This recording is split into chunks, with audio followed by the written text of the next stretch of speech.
ఏరా ఏం చేస్తున్నా? ఏం కావాలో చెప్పు.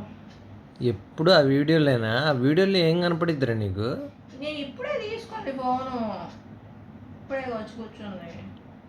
ఎన్ని స్లైడ్లు చేసావు, ఎన్ని వందల వీడియోస్ చూసావు. అందులో నీకు బై లెక్క ₹1,00,00,000 నీకేమన్నా అందులో దేనిలో వచ్చిందనుకో ఏం చేస్తావురా? నీకే ఇస్తా.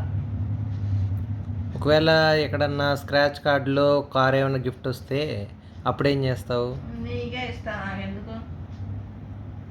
ఎక్కడైనా ఇప్పుడు ట్రాన్సాక్షన్ చేసేటప్పుడు అందులో కూపన్లలో ఏమైనా ₹1,00,000 ఒక 25,000 ఏమైనా వస్తే ఏం చేస్తావు? నీకే ఇస్తాను, నువ్వే వాడు, నాకేమో. సరేరా, నీ దగ్గర పర్సనల్గా ఎక్కడన్నా పెట్టుకొని ఒక 2,500 ఏమైనా ఉన్నాయనుకో, వాటిని ఏం చేస్తావు? నువ్వు నా ఫోన్ నా వాలెట్ ఎందుకు తీసావు? చెప్పు మళ్ళం అనమాట. నా వాలెట్ ఎందుకు తీసావు?